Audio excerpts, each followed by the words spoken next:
beings all over the world, in all places, and so far as we can tell, at all times, have believed something in us survives death. For those of us interested in such a belief, it is only natural that we would want to know what happens to that something in us after we die.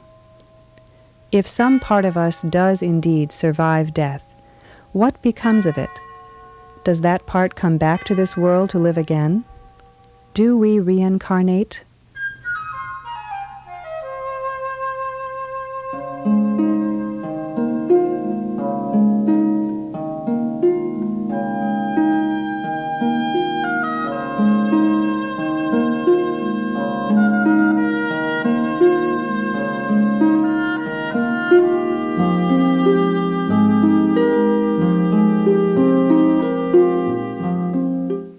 Most of us, as busy as we are, have pondered the possibility of reincarnation, or some idea of rebirth. While the concept of reincarnation is most widely expressed in Eastern traditions, like Hinduism and Buddhism, notable individuals from the West have also embraced the concept. The well-known psychologist Carl Jung considered it a spontaneous, innate idea based on certain archetypes of the collective unconscious. Jung writes, "I am of the opinion that the psyche is the most tremendous fact of human life. The fact that people talk about rebirth means that a store of psychic experiences designated by that term must actually exist." The inventor Thomas Edison, when asked by reporters if he believed in survival after death, answered, "The only survival I can conceive is to start a new Earth cycle again." Edison's friend, Henry Ford, reported adopting the theory of reincarnation when he was 26, stating that, "When I discovered reincarnation, it was as if I had found a universal plan. I realized that there was a chance to work out my ideas." If you preserve a record of this conversation, write it so that it puts men's minds at ease. I would like to communicate to others the calmness that the long view of life gives to us. How shall I say, we don't pay sufficient attention to it in our While lives. some may argue the importance of reincarnation as a reality of the psyche, many may question whether it is a fact of nature. What proof do we have? And are there valid objections to the concept? Of what value ultimately is the idea of reincarnation to the seeker of truth? The teacher, Jiddu Krishnamurti, when giving his talks or commentaries on living, used to invite questions after them, and very frequently those questions would concern the subjects of death and reincarnation. Krishnamurti, however, usually refused to answer such questions. He often talked about the need to die and be reborn every second of our lives as a continual process, and not to worry about the one death or one rebirth which we might look forward to. However, on one occasion, Krishnamurti did answer a question about reincarnation directly. The question on that occasion was put to him by a very old friend, someone he had known all his life. The friend asked, "Is there or is there not reincarnation? Yes or no?" And on this occasion, Krishnamurti responded differently than usual. He did not attempt to direct the questioner's attention to other matters. Instead, he answered the question. This is the way he began. Reincarnation is a fact, but it is not true. Now, both halves of that answer deserve very careful attention. Reincarnation, said Krishnamurti, is a fact. After we die, we, or something in us that we identify as us, is born again in another body and continues the process of experiencing this world. Well, now that's fine, but what reason do we have, other than the word of teachers like Krishnamurti, for believing that reincarnation is indeed a fact? There are two kinds of reasons.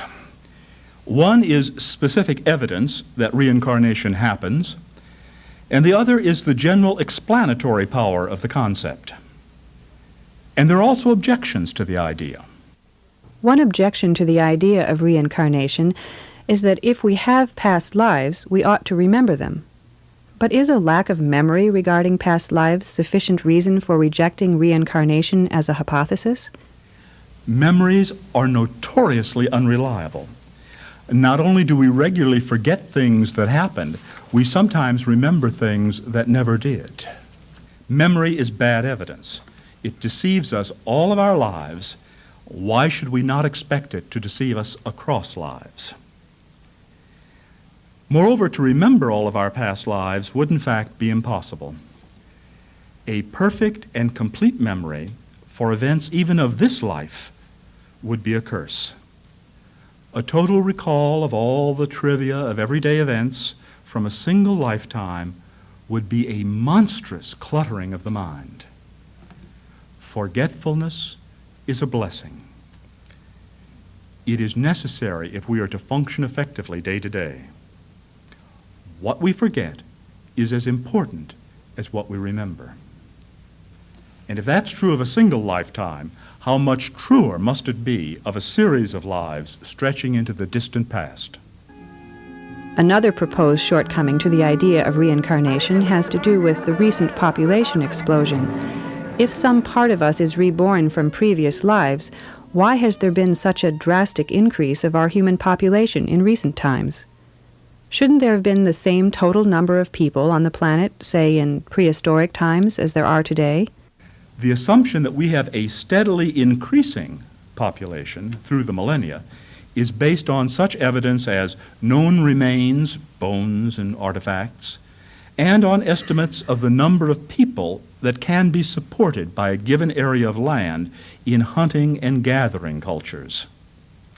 It's also an extrapolation from the fact that we have seen, undeniably, an increase in population in recent years. Now, it's certainly likely that our present population is the largest the Earth has ever supported at one time. It is possible, however, that the present-day increase is a temporary fluctuation rather than part of a long-term and continuous expansion. That's what we don't know. Those who cite the population explosion as an argument against reincarnation usually suppose that rebirth takes place almost immediately after death, whereas the Theosophical tradition is that a long time normally elapses between incarnations. The exact length of that time is said to vary greatly, ranging from a few years to a kalpa, that is, a period of millions of years. Now, either of those extremes would be exceptional, and for most persons, the time between incarnations is said to vary from a few hundred to a few thousand years. The exact time depending on the quality of the incarnation and the availability of a suitable rebirth opportunity. From the standpoint of reincarnation, let me suggest, the explanation of the population explosion is really fairly obvious. Think of a large pool of individuals reincarnating during a time in the Earth's history when conditions are relatively stable. They reincarnate infrequently, the pull of new experiences being very weak. Then, for whatever reason, conditions alter radically. A new social world with vastly increased possibilities for human experience comes into existence.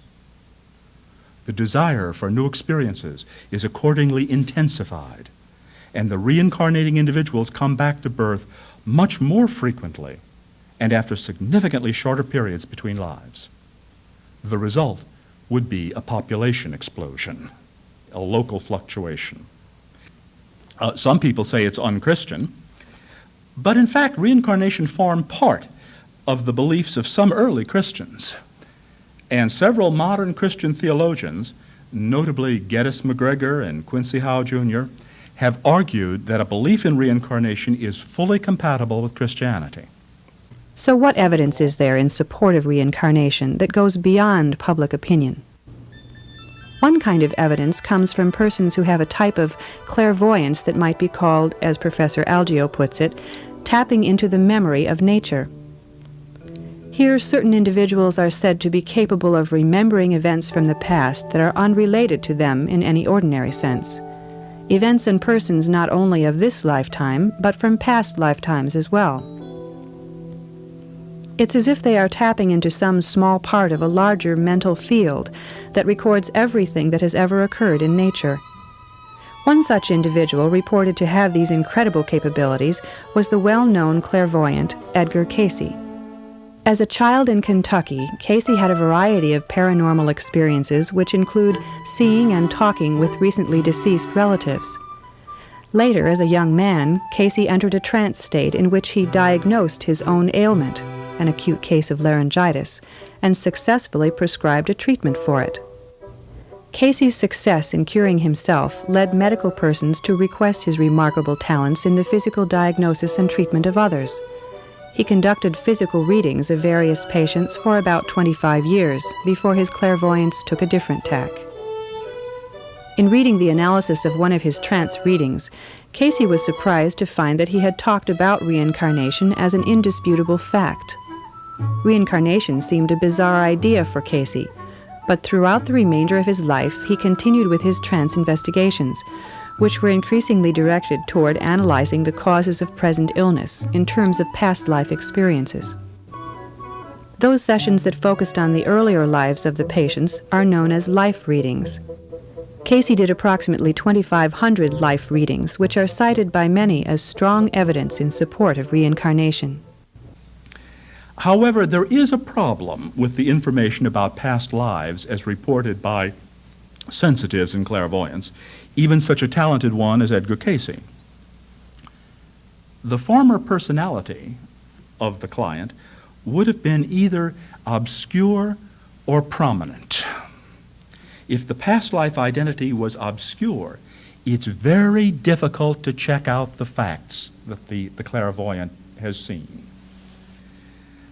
Detailed and specific they may be, but it's hard to find out whether they are veridical, whether or not they're true. Records of ordinary people were very poorly kept in the past. On the other hand, if the reported former incarnation was as a famous person, then the facts of that person's life will be described in books, and so might be known to the clairvoyant through perfectly normal channels.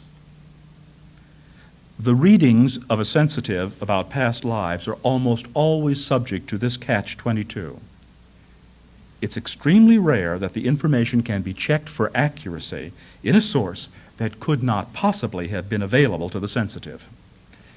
Therefore, most past life readings are in fact not helpful as evidence about reincarnation to convince the skeptical, however useful they may be for other purposes. So let's consider another kind of evidence, that comes from memories induced by hypnosis, a very recently popular kind of activity.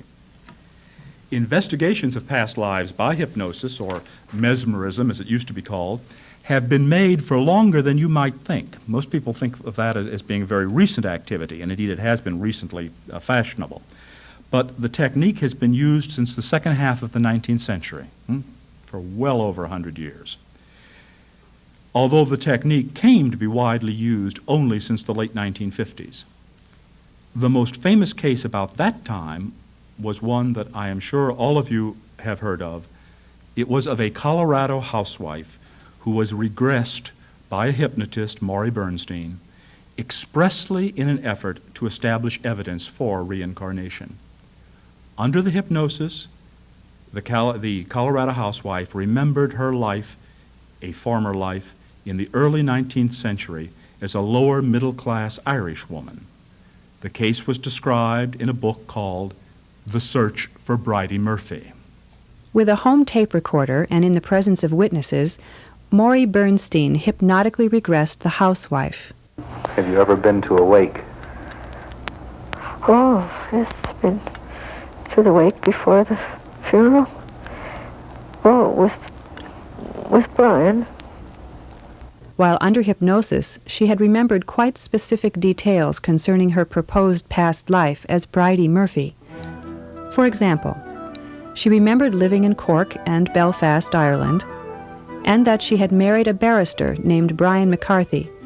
She had traded with a grocer named John Kerrigan and with another named Farr.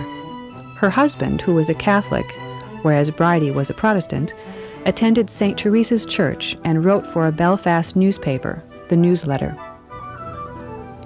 Since historical records from early and mid-19th century Ireland are incomplete, very specific details of this sort, about an otherwise unknown person, are hard to verify. And yet, the information given to Bernstein by the housewife has not been shown to clash with known facts concerning the people and places she describes. For example, no records of births, deaths, or marriages currently exist from the time Bridie Murphy purports having lived in Cork and Belfast. So while possible, her birth date, claims of religion and marriage to Brian McCarthy, as well as her death, are all unconfirmed.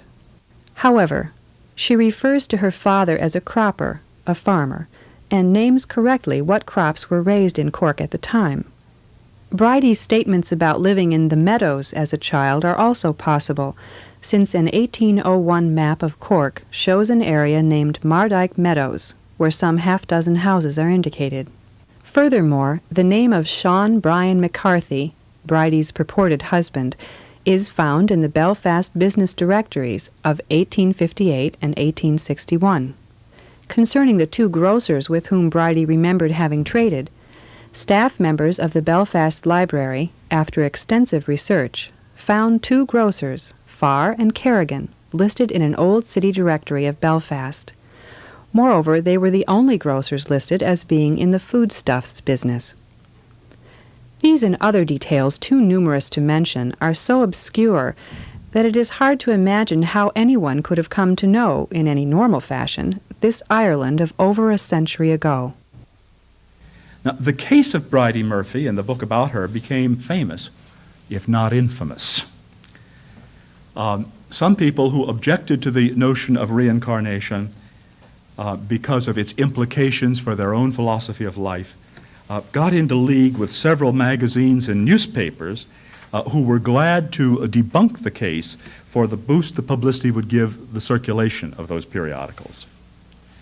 Charges were made that the hypnotized subject, the Colorado housewife, had an Irish aunt from whom she had heard stories about Ireland as a child, and that she also had a neighbor who was named Bridie Murphy. However, the aunt turned out to know very little about Ireland. In fact, like most Irish Americans, right? Most Irish Americans know almost nothing about Ireland. Neither did the aunt in this case. Moreover, the aunt had no contact with the Colorado housewife as a child. There was a neighbor called Bridie, but in fact, Bridie is a relatively common Irish name, being short for Bridget. And the neighbor's last name was not Murphy. But as it happened, she was the mother of the editor of one of the newspapers who was trying to debunk the case. Well, the Bridie Murphy case focused popular attention on reincarnation and hypnotic regression. Because of the conspiracy to discredit the case, many people today assume that it was fraud, deliberate or unconscious. However, the only clear dishonesty in the case, I think, was on the part of those who were trying to discredit it. We will probably never know the truth about Bridie Murphy, except that the case began a fad of investigating past lives through hypnotic regression. In addition to Maury Bernstein, there are other individuals who have experimented with hypnotic regressions of one kind or another. The results of much of this research is inconclusive as evidence supportive of reincarnation.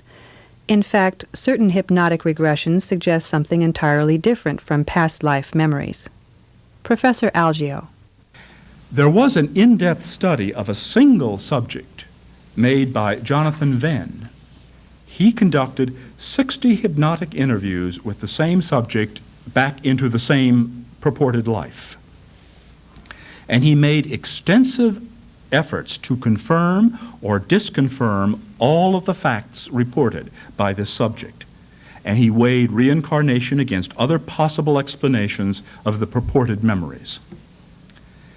Venn's very carefully studied case, I regret to tell you, provides no evidence for reincarnation, but only for what is called cryptomnesia, that is to say, hidden memory. All of us in our lives have occasions when we will read something in a book or hear something on television, and then some time will elapse and we will forget where we read it or where we heard it, but that fact, that idea will pop up in our minds and we will think it's our own. We'll think that we originated it. We have that kind of hidden memory. Okay. The case then studied provides also some evidence for subconscious dramatization. However, it is only a single case and certainly doesn't preclude the possibility of other regressions being genuine examples of past life memories. More arresting examples of apparent past life memories can be found in the Bloxom tapes. They are taped records of some 400 regressions conducted by Arnell Bloxom, former president of the British Society of Hypnotherapists. One remarkable case involves a Welsh housewife who was given the pseudonym of Jane Evans. Bloxom regressed her to 6 earlier lives, and the second of those is the one I will mention to you. The second life of Jane Evans was as Rebecca, a Jewess living in England in the late 12th century who was killed during the York Massacre of 1190. As Rebecca, Jane Evans recounted that during a mob uprising against the Jews, her family was refused admission to the castle of York, where in fact most of the Jews of the town sought refuge, only to be betrayed and murdered a short while later. Instead, she and her family took refuge in the crypt of a small church outside, she said, the big copper gate of York. Now, the detail of the place of refuge is important, because if this hypnotic account had been based on remembered historical accounts of the persecution, if it had been an example of cryptomnesia, one would expect Jane Evans to have had her Rebecca personality take refuge in the castle, where in fact most of the Jews did, and which figures very prominently in historical accounts of the York Massacre. Of greater interest is the fact that she explicitly remembered taking refuge in the crypt of the church. Crypts are burial chambers, usually found under the high altar of a church, and yet none of the over 40 churches of York was known to have one. Only the cathedral had one, and Rebecca specifically denied having taken refuge in it. The church Rebecca described is almost surely St. Mary's, Castlegate, but since it too was absent of a crypt, her account appeared to be wrong. However, during a later remodeling of the church, later after the Bloxom tapes had been made, and indeed even after they had been aired on BBC, during a later remodeling of the church, guess what they discovered in the church of St. Mary's, Castlegate? A crypt where none had been known to exist before.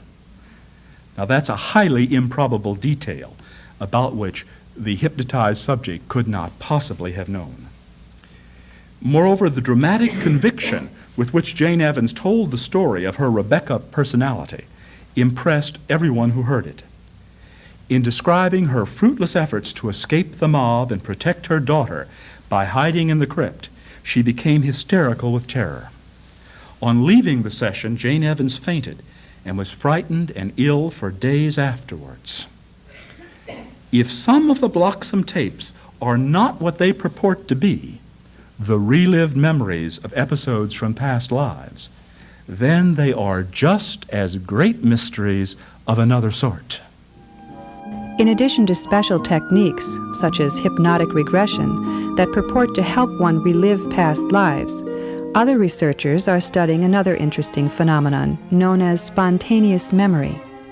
Those memories are usually sudden flashes, like a scene from a past life, that are associated with altered states of consciousness. The most interesting and significant cases of spontaneous memory are those among young children.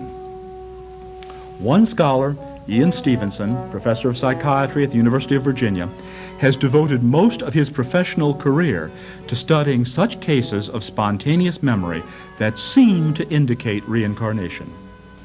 A typically noteworthy case is that of Jagdish Chandra, who was born in 1923 in northern India. Shortly after his 3rd birthday, the child Jagdish began demanding that his father get his car for him. However, the family had no car. Cars at that time were uncommon among private persons in northern India. When the father realized that in that and other such remarks his son was referring to things from a past life, he began to keep a diary of the boy's statements. And because of that diary, this case is one of the best documented of its kind. Jagdish identified his former home as being in Benares. He described the house in which he had lived in considerable detail. He specified that it was located near a ghat, a staircase leading down to the Ganges River, and gave the name of the ghat. He reported that his family name was Pandey. And with such specific bits of information, Jagdish's father began to make efforts to confirm the facts his son had reported. He discovered that there was indeed a family of Pandays in Benares who lived in the location the boy had remembered, and that they had a young son, Jai Gopal, who had died a few years earlier. Eventually, his father took Jagdish to Benares, where the boy was able to lead his father to the Pandey house through the confusion of Benares streets and to identify various of Jai Gopal's relatives when he met them. When he was taken to the bathing ghat, Jagdish knew the procedures to be followed, even though his home was not near a river and he had no experience with the customs involved in bathing in the Ganges. Many other facts and behavior patterns seem to identify Jagdish Chandra with Jai Gopal. However, the refusal of the Pandey father to cooperate in the investigation was an impediment to its successful completion. But even that refusal turned out to be evidence. Jagdish remembered that the father from his former life had once murdered a man and hidden his body in a well. If that memory was accurate, Father Pandey could hardly be expected to insist enthusiastically in a line of inquiry that might prove dangerous for him. Well, Ian Stevenson's investigations, I've just mentioned this one case. He has case after case of this sort which he's investigated. These investigations, I think, are very strong evidence for reincarnation because they were carefully conducted and documented extensively. Stevenson himself does not claim that his investigations prove reincarnation. That would be a very unscholarly thing to do, and he's a good, sound scholar and scientist. What he says is that they are suggestive of reincarnation, and that if you take cases like this, you take facts like this, you've got to offer some explanation for them. What are the possible explanations? And he looks at every possible explanation and finally concludes that for a large number of these cases, the simplest explanation, finally, is that the cases are exactly what they purport to be: remembered memories by young children of former incarnations. There has been time to look at only a few of the many cases cited as evidence for reincarnation. While some of these cases may point to such psychological phenomena as cryptamnesia and subconscious dramatization, indeed many, if not most of them, seemingly point to reincarnation as the simplest, most plausible explanation to date. Perhaps of greater interest is the question, what value is there in investigating or even in accepting reincarnation? Professor Algeo. Reasons for believing in reincarnation are not limited to such evidence that it has occurred. Another kind of reason comes from the power of reincarnation to explain things in the world that puzzle us. One of the remarkable things about human beings is the propensity we have to be different from one another. Two children of the same parents, raised in the same household, may turn out to be quite unlike one another. The environment and the heredity of both children may be the same or very similar, but they may turn out to be very different. If reincarnation is a fact, then in addition to those two factors, as explanations of our behavior, there is a third. To be sure, we are what we are because of the genes we inherit from our ancestors. No doubt about that. We are also what we are because of the pressures of the world around us and how we respond to those pressures. No argument. But the other factor is the inclinations and predispositions that we have developed life after life. We are who and what we are now because of what we have done in past lives. The Buddhist technical term for those inclinations and predispositions that we bring with us from former existences is the skandhas. The skandhas are the fruits of our actions in all our earlier incarnations. Reincarnation explains why we are the way we are, not because of, but in spite of our family and upbringing. Another reason for believing in reincarnation is our conviction that there must be justice in life. One of the perennial concerns of human beings has been that of the existence of justice in the world. How is it that the wicked seem to prosper and the virtuous to suffer? Why is an innocent baby born with a malformed body? What brings misfortune and pain to a good person? In Judeo-Christian terms, if God is both good and all-powerful, why does he permit evil and apparently unmerited suffering to exist? Well, reincarnation maintains that the appearance of injustice in the world is a consequence of our limited knowledge and vision. If, instead of one lifetime only, we could see the whole series of an individual's incarnations with the working out of karma across a chain of lifetimes, we would see that perfect and strict justice governs all events. Disorder no more holds sway in the moral realm than in the physical world. Just as the physical world is ruled by cause and effect, so the inviolable law of karma governs the results that follow upon all the choices we make. Death is only a brief interruption in the working out of that law and its consequences. It stretches over life after life to encompass the whole of an individual's existence in this and all other worlds. But perhaps the greatest appeal of reincarnation for many persons is the effectiveness with which it explains the purpose and goal of life. One lifetime is clearly not enough to learn everything Earth has to teach us. One lifetime is not enough to experience the full range of joy and bittersweet sorrow that life has to offer. Repeated lives on Earth give us a chance to catch up in our next lifetime on what we have missed during this one. They are the promise that we will eventually have an opportunity to experience all of life's possibilities and thereby to develop our full potential. Well, so far we have been considering the fact of reincarnation and what reasons there are for believing that it may be a fact. But what about the other half of Krishnamurti's statement? What did he mean when he said that reincarnation is a fact, but it is not true? In Theosophical teaching, and in Krishnamurti's teaching as well, there is a sharp contrast between two levels of existence. On the one hand, there is this world we live in and experience and think of as real, but in which all truths are relative, and which is itself a kind of great collective illusion that our minds and senses perceive in only one out of many possible ways.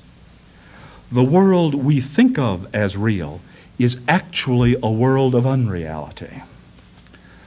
The world that is really real is one we cannot know with our minds. It is one we cannot reason about, but one that we can experience directly if we devote ourselves to doing so.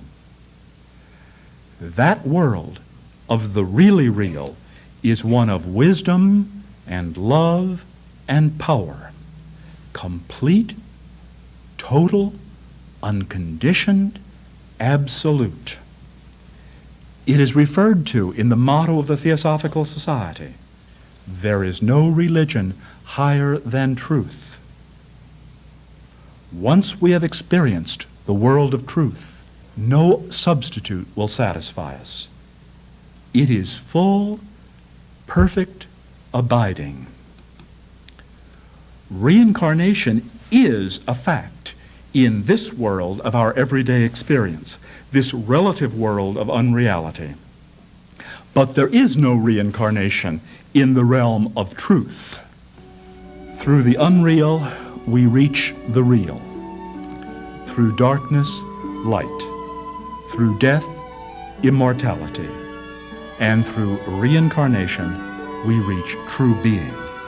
When we no longer have a need to be born, we will no longer have a need to die. Then there will be no reincarnation. And that is true.